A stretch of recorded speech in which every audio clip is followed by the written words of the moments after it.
Hi, welcome to the Mel-Tran Designs podcast. I'm your host, Melissa, also known as Anansi on Ravelry, and on Instagram, I am Mel-Tran Designs. There's also a Mel-Tran Designs group, a page on Facebook, and group on Ravelry, and I think that's mostly everywhere where you can find me.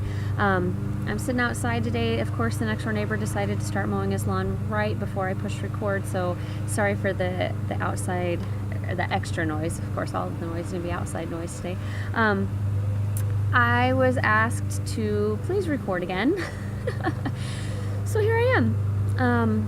It's my kid's third day of school. It's Wednesday, August 15th. No, 16th. What's the date today? When did they start? 12, 13, 14. So the 16th. Sorry. It's the 16th. Wednesday the 16th. I said that I would record this week after they got back to school. So anyway, I would like to think that maybe I can start recording again. My work schedule has changed and I'm off on Mondays and Tuesdays now, and my husband is also off on Mondays and Tuesdays, so I would be able to record and not have to worry about Quinn and stuff like that. So anyways, we'll see. I do think about recording, and especially these last few weeks it has just not been feasible. It hasn't been feasible to do anything. So anyways, I hope you've been well, and let's jump into our normal segment. So the first one is weeks, months in review. Recently we've done a lot of work to our house. I painted a good chunk of the inside of the house, and we built a wall right over here, it used to be a single car garage and was turned into living space at some point in the house's history. And we did a lot of remodeling on kind of one chunk of the house, I don't know, 11 years ago now, where we did, we built the kitchen out into half of that long room. We extended the floor and made it into a dining room, and added kind of a serving area with cupboards and cabinets and a kind of a pantry and all that kind of stuff. And then there was a half wall that separated that from the other half of that room. And for a while we used it as kind of a family room, and little by little we started just putting stuff in there. And it kind of turned into just a storage area. So out of 1,300 square feet, we were losing a huge chunk because we just started putting stuff in there. And embarrassingly, 2.5 years ago, I painted Cayenne's room, and we had pulled out the carpet, but there was linoleum underneath it, and so we were like, okay, we can still use this room. So I painted it, and then all 3 of the kids moved in there because we didn't have Quinn at the time. So all 3 of the kids moved in there because we were going to do kind of the third bedroom that we have. And it didn't get done until last year, but it was done, and the flooring went in January of this year, or right at the beginning of January of this year, and so that became Eli's room. So he was able to move in, but then we still had Cayenne and Anansi kind of sharing this room, and Cayenne didn't like sleeping with Anansi, so she ended up sleeping on Eli's floor, and just displaced children. So we were like, okay, when tax returns come, this is it. This is the year. So we got our tax returns and set them aside, saved them. And so the plan was to finish that half wall. Well, I mean, it was finished. It was only supposed to be a half wall, but to extend it and make it a full wall with a doorway, and turn that room into our room. I know I'm pointing. It's right there. So it's right there, believe me. Even though it technically isn't a bedroom, and when we sell the house someday in the future, it'll be a den or a family room or a whatever, it can't be sold as a bedroom because we're not building a closet. I bought 2 of those, just pop-up clothing racks. And the nice thing about those, even though our clothes are just kind of out there in the open, we can move them wherever we want. So if we want to rearrange the room, we don't have to worry about working around the closet. It's perfect. So anyway, it's not the most beautiful thing, but it is what it is, and it makes it so we have 4 bedrooms now instead of just 3. Unfortunately, we still have only the one bathroom. Nothing I can do about that. We've lived here for almost 12 years now. I've tried figuring out a way to add a bathroom. With the way the house is situated, there's just no way to do it. So it would be nice. I would love it very much, Lee. But anyway, but I painted the living room, the hall, the bedroom that became Anansi's room, and all of the doors and door frames, which would have been 1, 2, 3, 4, 5, 6, 7, 8, 9 maybe. Yeah, 9 plus one of the bedroom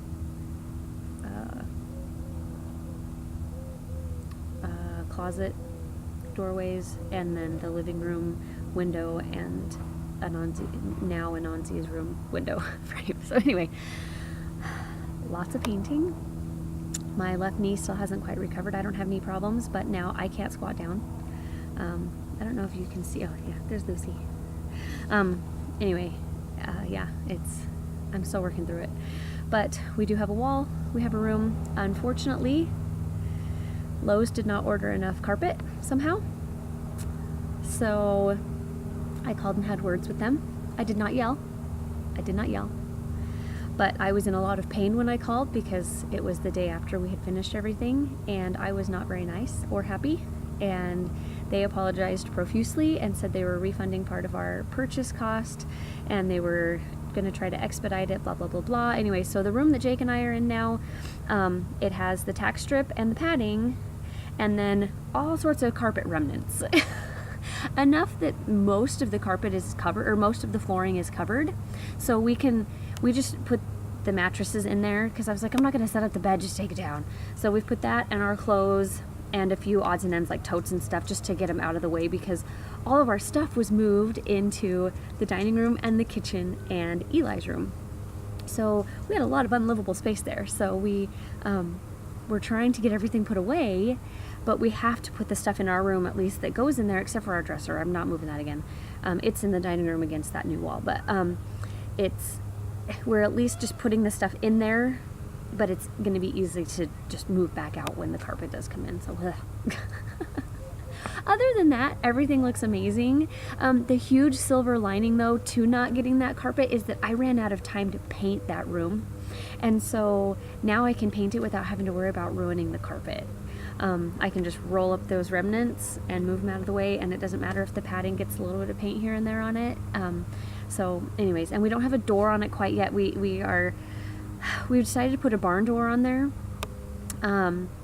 just so that way, it can just move out of the way, and then when it is a family room, it'll be so nice and open and whatnot. But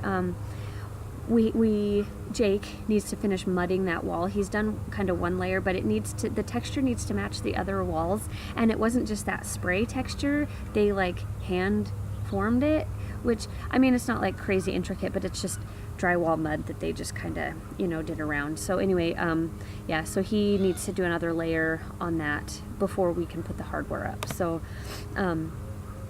anyway, it's working for now. We all have a place to sleep. We've moved enough stuff out of the kitchen that we can use it. It's, just kind of fine tuning, and like my yarn, I have like these tubs of yarn, and I found a new cubby system that I want to buy, but I'm not going to buy it and put it in there just to move it again. So I'm like, okay, we'll wait to buy it after the carpet comes in, because I don't want one more thing we just have to end up moving again. So the yarn is just kind of sitting there. I can't wait to have it displayed and open and just looking beautiful. And I'm going to have my desk back. I got a desk a couple years ago from a friend's yard sale, like a really nice one, and Jake kind of moved into it. Not on purpose, just it kind of happened that way, and I was like, Jake, that was supposed to be my desk. I'm taking it back when everything gets moved. And he's like, all right. So I'm gonna have a desk again where I can do my designing and where I can just work and have as my own space, which is gonna be so great. So great. So anyways, It's very nice. My house doesn't look like mine. When I walk in, I'm like, dang, this is my house. The next project after this is going to be the bathroom. My dad and I did some adding up, and it's going to be like $200 to do all the stuff we want. That's it. And it'll have a complete facelift. And then we'll move on to the kitchen area, where it's like all the house except for those bedrooms I did had the like original paint from when we moved in, and it was just cream color because it was a rental before we bought it. And so they just did, you know, beige carpet and cream walls, and it was so nice we have now like a gray carpet with the blue-gray walls, and Anansi has really cool turquoise green walls, and Kyan has her purple and green that she had, and Eli has blue and orange, and I'm going to do the blue-gray from the main part in that room to kind of tie it together when we sell it as kind of a family room, tying together with the other rooms. And the kitchen and dining room, because we have green and black kind of marble-looking counters, and we have some tile work back behind that's kind of a little bit darker than sage green, so I'm thinking we'll do kind of a sage green in there that'll match kind of that blue-gray that's in the other rooms. And anyway, I'm looking forward to doing that. My knee, not so much. I think it has PTSD at this point from all of the squatting. It'll get over it by then, because it's not going to happen right away. So anyways, there you go. 11 minutes in, you're caught up on at least the last month. Besides that, this summer, we've done some great things this summer. We got to go to the Shoshone Ice Caves, which are just a couple hours south of us. We went to Shoshone Falls, which are beautiful, and after such a heavy winter, they're still flowing really high, which was surprising. I'd never been there before, and oh my gosh, they're breathtaking. Just Google Shoshone Falls, Idaho, and you can see just the amazing pictures of it. That day, we also went to a place called Thousand Springs. Again, Google it. It's insane. I mean, there's water just like coming out of the mountain, out of the sides of the mountain. It's called Thousand Springs for a reason. And there's a part of the Snake River that kind of breaks off around this huge island, and it's really, really shallow. So the kids were playing in it, and oh my gosh, we had so much fun. We are definitely making that a must go-to place. We did it unfortunately at the end of the kids' summer break, and so I was like, dang it, we can't go again when it'll be warm enough this year, but next year it is definitely one of the first places we're going to go when it hits warm enough that we want to play in the water. We went up to Moore's Creek, which is hands down our favorite place to just go for the day. It's let's say an hour away, 45 minutes to an hour away, and they have kind of a day use area, and it's so much fun. And the kids and I went up to a little town called Placerville one day, just on one of our one-day adventures that we have, and we drove up there and drove around, and we ended up finding this swimming hole on the side of this dirt road. And so we stopped and played in there, and luckily, because it's in the mountains and nobody was around, it didn't matter that Kyan was just wearing a shirt with her underwear that looked like a swimsuit bottom, and Eli was just in his shorts, and Quinn, well, she's a baby, so we just took her pants off, and she just had her underwear on, and oh my gosh, we had so much fun that day. And then we went back and took Jake and Anansi, because Jake was working and Anansi was still at camp, so we took them back, and we had so much fun. And the creek bed, you can walk up it, and so we walked up this like stream for half a mile probably, through the rocks and all that kind of stuff, in the water, and then walked back, and it was so cool.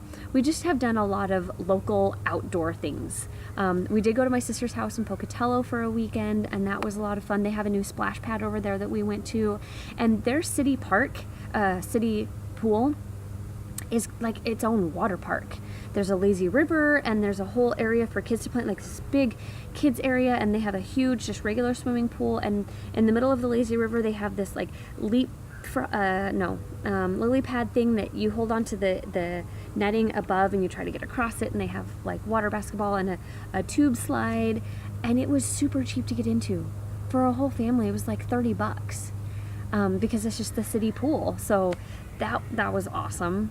And we found a cool hiking trail to go on up there, and we went on walks every day when we were there. The kids and I got to go to Craters of the Moon. Some of our friends from Kentucky, the mom who I became friends with last year, her family is from Arco. She's from Arco, which is here in Idaho, where Craters of the Moon is. If you don't know what that is, just Google Craters of the Moon National Park.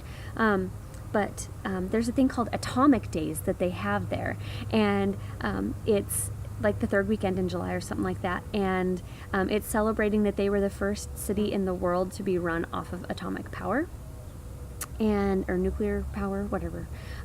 So they have a parade, and they have like vendor booths and food and all that kind of stuff, and they have a rodeo and a concert, and I mean just all and a fun run and a volleyball tournament and a softball tournament, and just all this really cool stuff.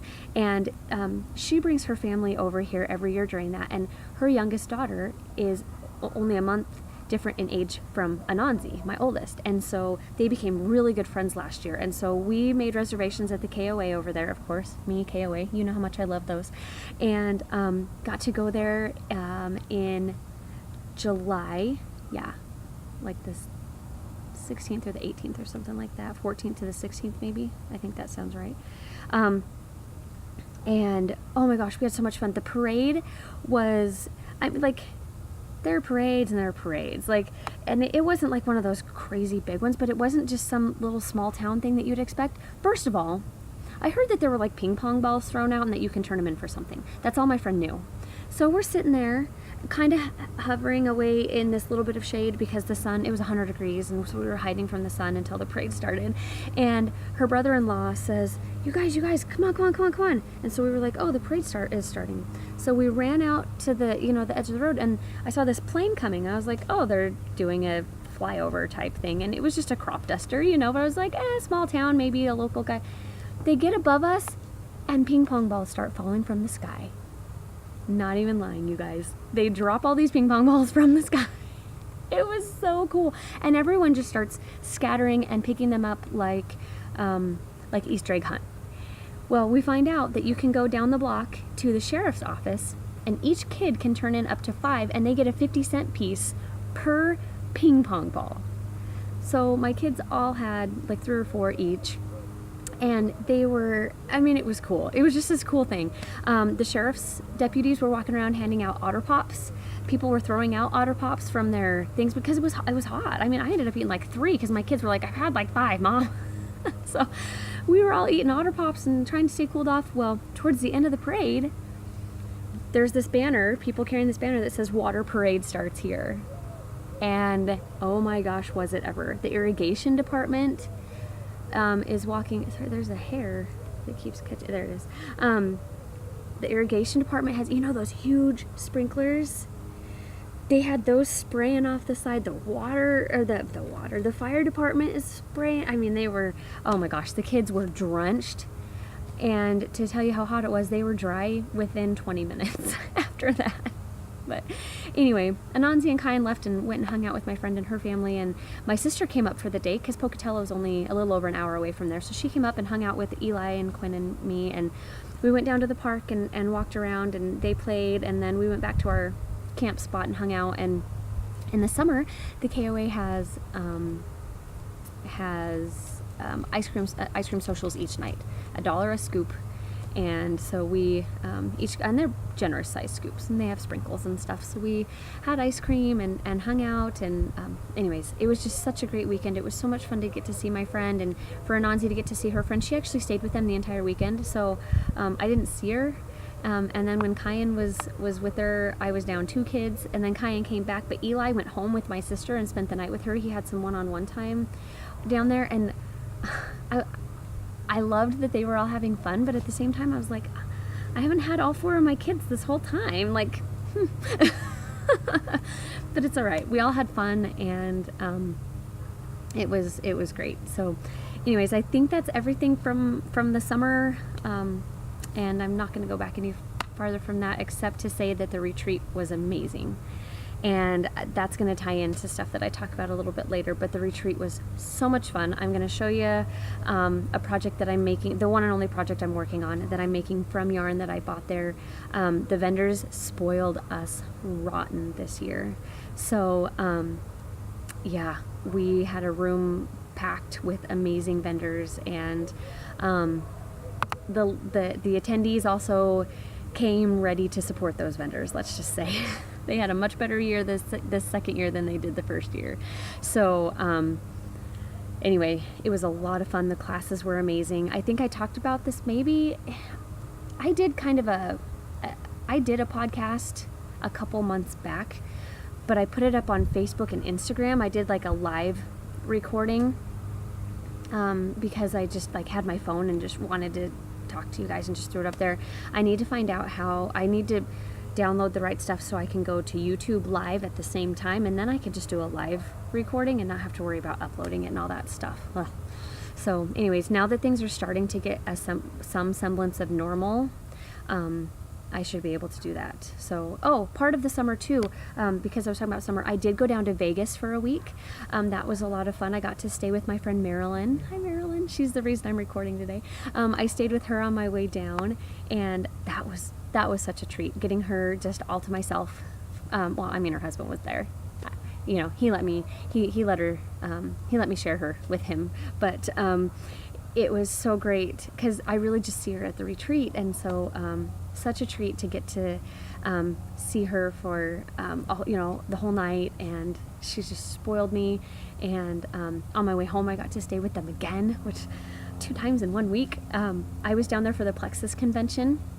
There were 12,000 of us. It was so much fun. I have not really ever done Vegas, and I still didn't really do Vegas, but the first night I was there, my dad was actually down there at the same time, and so he and I met for dinner, and that was a lot of fun because we live 8 miles from each other here. It's a straight shot up the road, but getting to see him in Vegas was cool. The fact that we were down there at the same time was so much fun, and so we ate. Gordon Ramsay has a couple of restaurants down there. One of them is a fish and chips kind of place, and so we ate there and hung out for a couple hours, and then he and I parted ways. He had stuff planned for that night, and my team was meeting up at the Bellagio. I got to see the fountains at the Bellagio for the first time. You guys, I've always wanted to see them, and I was there for like an hour, so I got to see 4 different shows, and that was so cool. I took my first, it wasn't an Uber, it was a Lyft, but did my first Lyft ride. That was cool. And the next day I went to, there's a yarn store there in Vegas, and I happened to have my Unity shawl with me, which was the one that you guys have seen, the one that I designed for the retreat. I had that with me, and they loved it, and the yarn store owner was interested in it, so I've been in touch with her, sending her some information. I don't know if she wants to have hard copies to sell in this store or what, but anyways, I've opened up communications with her since then to talk about that, and they were interested in the retreat as well, because I did the math, and for them it's like 8.5 hours of a drive, which, considering it's a 4-day retreat, you drive that, you leave Thursday morning and you don't leave till Sunday, so it makes it definitely worth your time, especially if a group of them were to get together and carpool or whatever. So I have also sent retreat information down to them, but it was so much fun because I walked in and started looking around and heard this noise and realized they were having open knitting, and I was like, can I go join them? And they were like, yeah, of course. So I went and found a spot to sit, and there were like 25 people there. It was a good sized group, and they just made me feel right at home, and I met some really great ladies, and there were even a few guys there, which is always cool to see. And anyways, it's a great little yarn shop. It's called Sin City Knit Shop, and yeah. So if you're ever in Vegas, look it up. It's a really great little store. And oh shoot, I'm not using them on this project. I got these really cool needles while I was there. They're made out of driftwood. I think they're Lykke brand, Lykke. They're really lightweight. The cord is nice. The cable, it's loose enough that it's not hard, but it's not droopy who has really Signature has really terrible droopy cables. There was somebody else that I used that had the really flimsy cables. Anyways, but they're the kind of the black rubber kind, but they're not super floppy. So anyways, and they're only like $12 a pair. They're not, they're kind of around, they're kind of in between the Chow Gu and the Addy prices. They're right in between there. But anyways, and they're really neat looking. You know, they have that the wood grain and then that natural look. Anyway, really pretty if you want to look those up. Saying a lot. I'm trying to think. Yeah, and the rest of the rest of the week was convention. I stayed right across the street from the MGM in the Tropicana, which was a lot of walking still, because you have to get through the Tropicana to the road and then into the MGM. I couldn't use the Skyway because they were doing construction on it, so I had to go down the street a little bit across and go completely through the MGM Grand, and we were in the Garden Arena, so it was all the way in the back. So there was one day I got like 18 or 19,000 steps, and I just had gone across the street, like back over to my hotel and back across and back to my hotel. That's it. Yeah, crazy. I mean, walking around in the MGM or whatever, but it was a ton of walking. We got some really great training. They revealed a couple of new products. Anyways, it was so much fun. Got to see my teammates that, you know, live around here, but I don't get to see them all the time. Anyways, amazing company, amazing convention.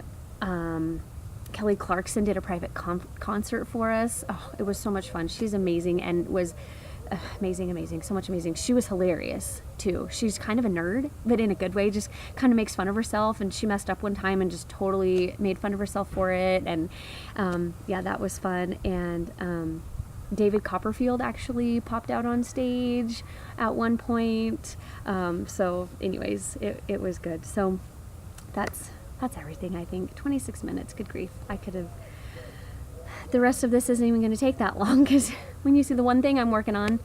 So coming up is retreat registration.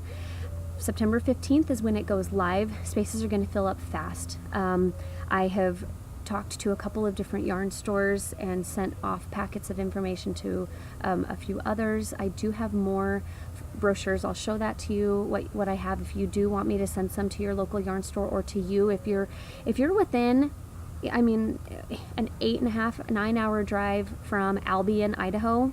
It's worth it. Or if you want to fly in, I just meant driving wise, you know, you can offset that, but if you want to fly in, we can get you picked up. But registration is going live on September 15th.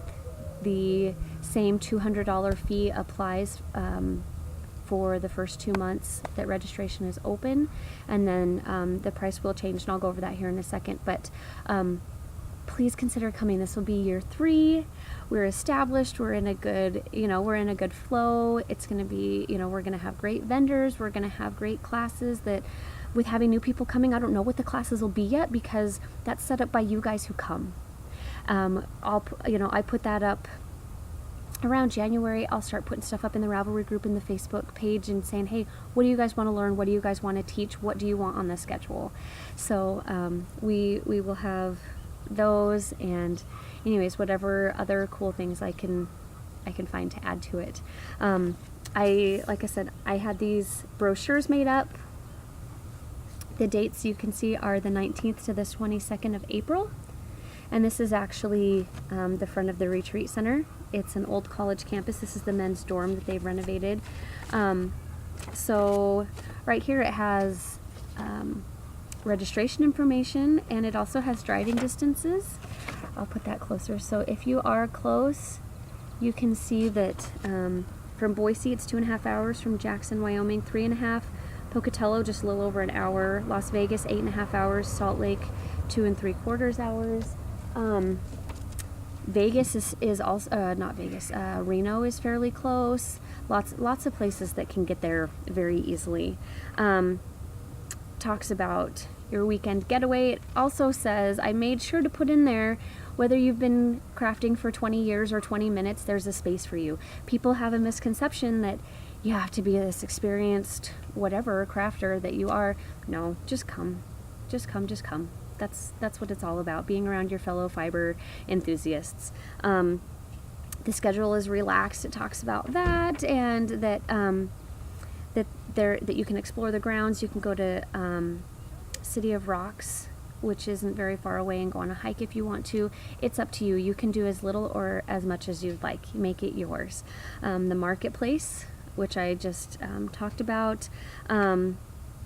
Classes, I also just talked about those.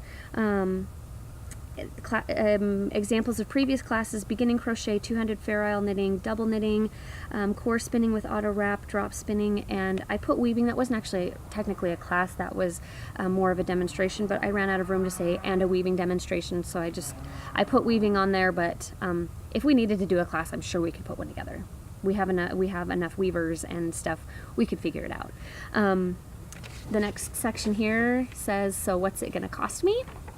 And that's why I was going to explain to you guys. So September 15th to November 15th, it's $200. And then November 16th to February 1st, it goes up to $225. And then February 2nd to March 1st is going to be $250. So also, the first 10 people to register get a special thank you gift at check-in. I'm not going to tell you what that is. And to register, let's put this up here so you can see. Go to fiberfanaticsunite.bigcartel.com. That's where you will register and pay. And then we also, and that is not, you can go there right now and bookmark it if you'd like. It has the listing as coming soon. We also have a shared snack table, so you can bring something to snack on. You know, we get the munchies in between meals, or especially at night, because most of us stay up pretty late. Coffee, tea, soda, and bottled water are provided. And if you need to ask any questions pertaining to the retreat, email fiberfanatics.unite@gmail.com. And there you go.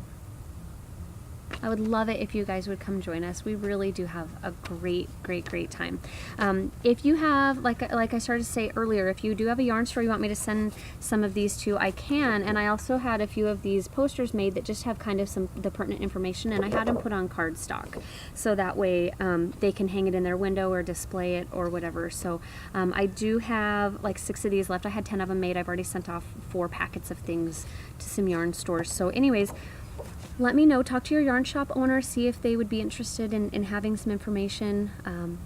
I would love to have more people come. I would love it. So anyways, now on to the knitting. So the pattern I'm making is called Tuesday. It's by Emily Connell. I'm going to very carefully say that I probably wouldn't recommend this pattern in its current state. It's the completed state. She's had it tested. I think something was lost between testing and final release, because there's a whole set of instructions not there that I had to kind of figure out. So if you're a really experienced knitter and can figure it out for yourself and you're okay doing that on a garment, then you go ahead and get it. I can tell you the part that's missing and what I have figured out, but anyways, I will show you. Here it is. And I'm actually on the very bottom edging. I'm done with the last wedge and I'm on the bottom border. Unfortunately, it's all scrunched up. I just kept it on these 24-inch needles. But you have this really neat broken rib top, and then you go into these wedges and it does an A-line out, and it's nice and long, and then you pick up and do an I-cord bind off for the neck lining, and then so it calls for using this yarn and doing the broken rib, you know, all the way down to wherever you want the length. I'm kind of tempted to do, you know, this many rows of this blue and green variegated, and then on this arm do this many rows of this peachy pink, and then do the blue, green, blue, and then, you know, just however long I want it down. But then on this side, because it has the other stripe, the other wedges being dominant, I'm kind of thinking about doing kind of the opposite on this side. I have that the blue and green blue and lime green shirt that kind of looks like a sunburst, that you have different colored arms, and I really like that. So I haven't decided yet. To make sure I have enough of this blue, I'm gonna finish the bottom, obviously, because it's already there, and I'm gonna do the neck and see, because I mean I have a decent amount, you know, I have a good amount, but it goes quick when you're at the bottom, especially doing an I-cord bind off. So I'm gonna do that and the neck, and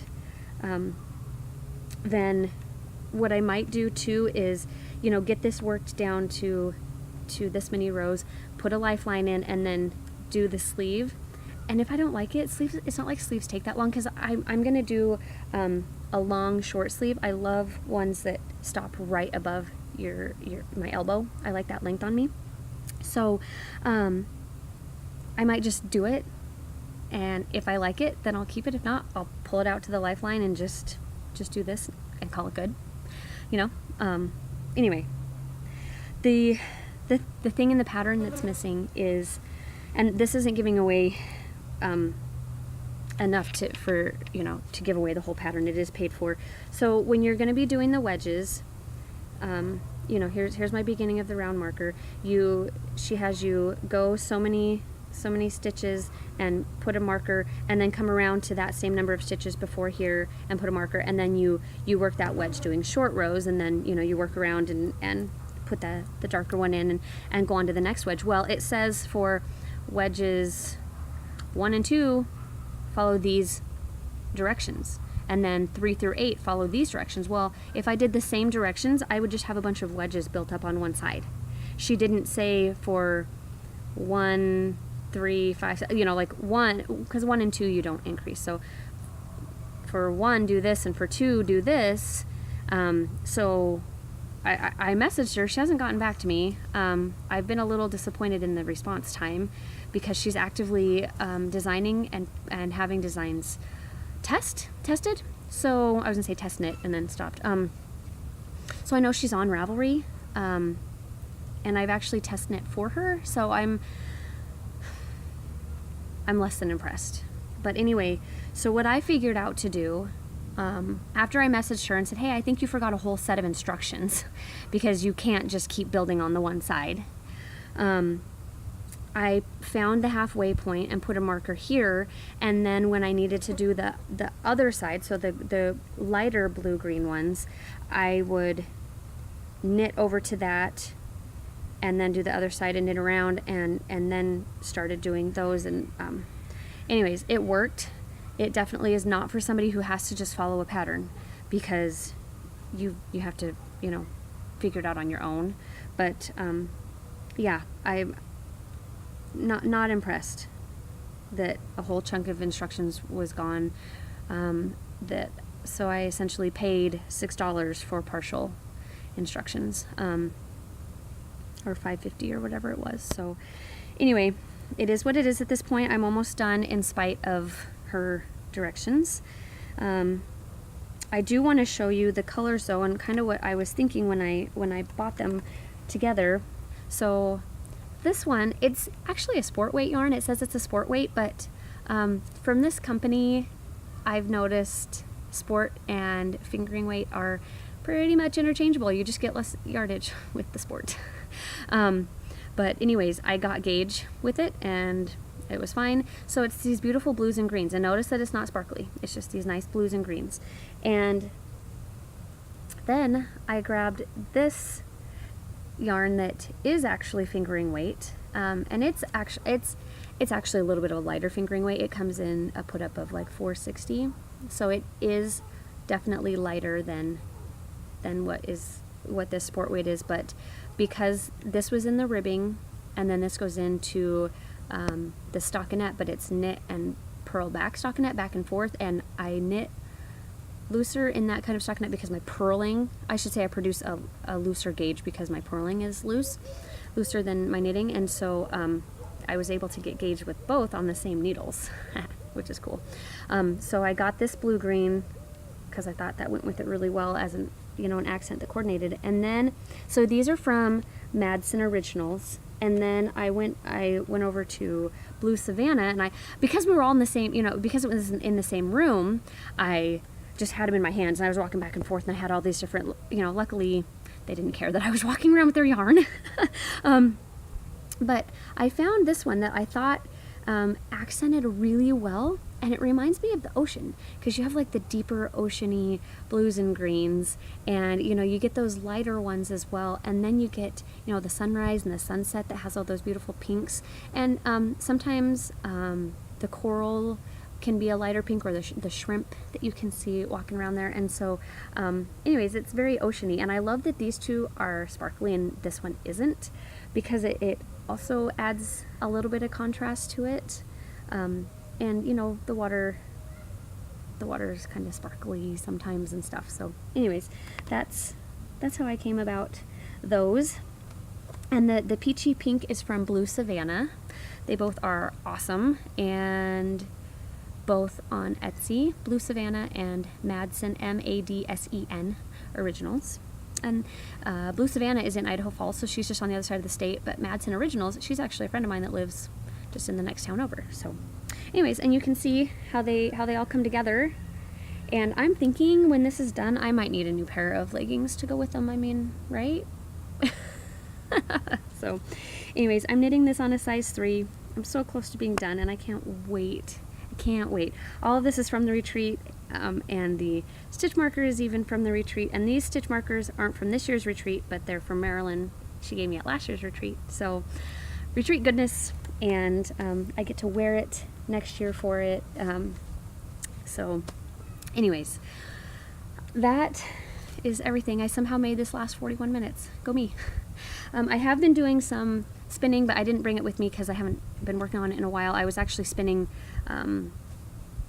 every day for a while there, and then we got started on the house stuff, and I got out of the habit, so I need to get back into that. I've been doing it out front, which has been so nice, just sitting out in my front yard.